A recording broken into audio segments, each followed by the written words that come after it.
We are in the last message of the Twisted Scripture series this summer.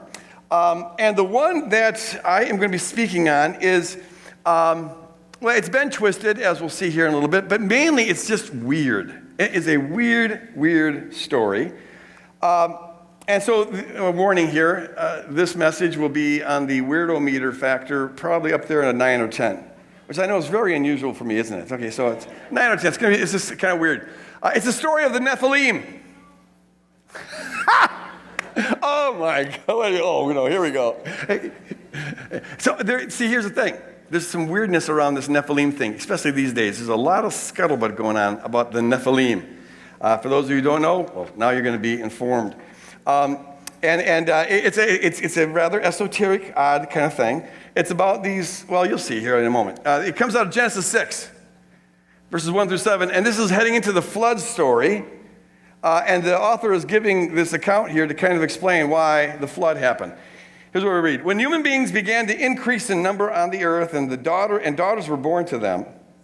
I love that response. Oh my goodness. The sons of God saw that the daughters of humans were beautiful, and they married any of them they chose.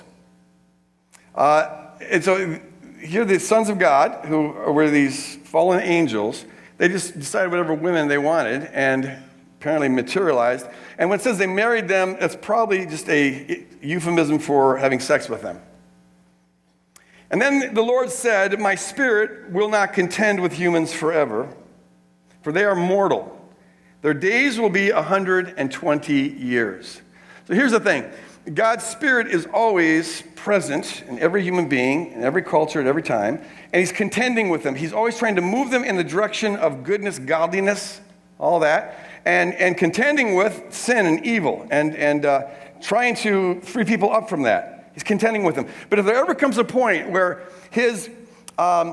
he sees that it's hopeless, that hearts are too hardened, the more he actually contends with them, the stronger they get at resisting him. At that point, God has no choice but to withdraw His Spirit. And this is always what judgment looks like in the Bible. He withdraws His Spirit. And see, this is in the beginning, God created the earth by separating the waters.